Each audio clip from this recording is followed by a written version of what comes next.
C'est la faute des Chinois. C'est juste quelques degrés. Moi, je trie mes déchets toute l'année. Je peux bien prendre l'avion une fois de temps en temps. On a toujours eu des sécheresses. Voilà le genre de commentaires postés sous mes vidéos TikTok ou certaines réactions quand j'anime une fresque du climat.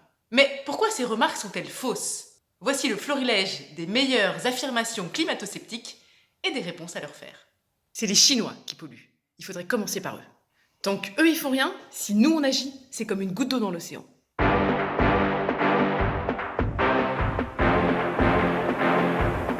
Si la Chine pollue, c'est aussi à cause de notre mode de vie consumériste.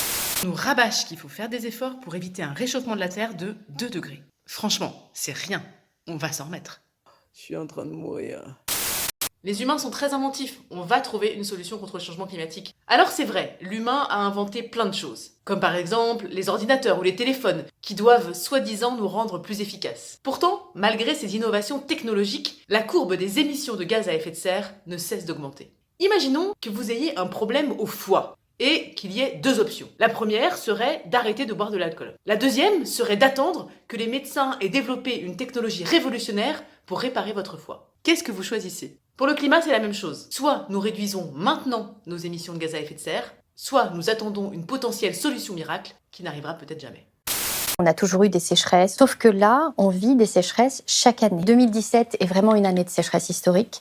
2018, les choses s'empirent. 2019, c'est 42 degrés sur Paris et 46 degrés dans le Gard. L'année dernière, la France a vécu un été particulièrement pluvieux. Et donc, on a l'impression qu'on est un peu sorti de cette question des sécheresses, puisqu'il n'y a pas eu de sécheresse. Mais par contre, c'est l'année la plus chaude jamais recensée dans l'Europe. On est sur une nouvelle tendance, une nouvelle ère qui nous indique qu'on a des réponses hydrologiques nouvelles. Vous faites cette erreur quand vous triez vos déchets. Vous avez mis le carton dans la bonne poubelle, c'est parfait. Mais il vous manque les ordres de grandeur. Trier ces déchets a beaucoup moins d'impact sur le climat que d'autres actions. Arrêter de prendre l'avion, manger moins de viande, prendre son vélo. Trier nos déchets ne compense pas notre voyage en avion. Le problème du climat, c'est qu'on est trop nombreux. Les pays au-dessus de 3,1 enfants par femme, c'est 3,5% des émissions de l'humanité, pour 20% de la population. Donc c'est pas grand-chose et ça augmente pas très vite. Une grande partie des émissions du Nigeria, c'est son industrie pétrolière, qui profite relativement peu aux Nigériens moyens. Elle profite à l'élite du pays, aux majors pétrolières et aux consommateurs occidentaux. Le niveau de vie du Nigérian moyen, il est très bas. Aujourd'hui, la croissance de la population au Nigeria changera pas beaucoup sa part des émissions de l'humanité. Aujourd'hui, la grande majorité des émissions, elles sont dans des pays qui ont très peu d'enfants. C'est chez eux qu'il faut réduire. Le problème n'est pas une question de quantité de population, mais plutôt de mode de vie d'une certaine partie de la population. La sobriété et la décroissance vont tuer nos emplois. Cette idée reçue a été démontée par le Shift Project dans son plan de transformation de l'économie française. Leur étude montre qu'on peut créer 300 000 emplois à horizon 2050 en divisant par 2 notre consommation d'énergie. Et si on ne mange plus de viande, ils vont devenir quoi nos éleveurs? Alors bien sûr, le plan prévoit des reconversions. Un monde où on circule autrement crée des emplois dans l'industrie du vélo. Un monde où on mange et où on cultive autrement crée aussi de l'emploi. Au lieu de penser en termes de pertes, nous pouvons penser en termes d'opportunités. Les émissions de CO2 de la France ont diminué. Celles qu'on a émises au niveau national, mais celles qu'on a importées d'ailleurs, elles ont explosé.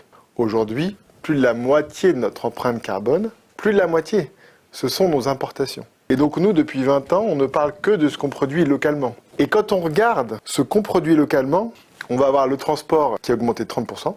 On va avoir le bâtiment qui est à peu près stable. On va avoir l'énergie qui a un petit peu baissé parce qu'on consomme un peu moins de charbon et de fuel. Mais la plus grosse baisse, d'où vient-elle? De l'industrie, moins 40%.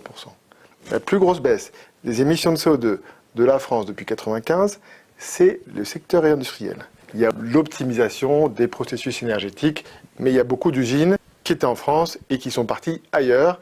Et on est beau sur la photo, on baisse nos émissions de CO2. C'est ça, la politique climatique de la France depuis 20 ans. Point barre. Il faut arrêter de nous culpabiliser. La France, c'est uniquement 1% des émissions de gaz à effet de serre mondiales. Effectivement, la France ne représente que 0,9% des émissions de gaz à effet de serre mondiales.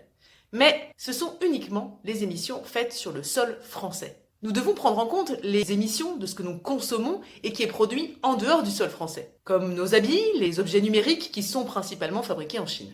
Dans ce cas, la France représente 1,5% des émissions de gaz à effet de serre mondiales. Oui, c'est quand même rien. Sauf qu'on représente 0,8% de la population. On est donc parmi ceux qui émettent le plus par habitant et on doit faire notre part. On est en quelque sorte les jets privés de la planète.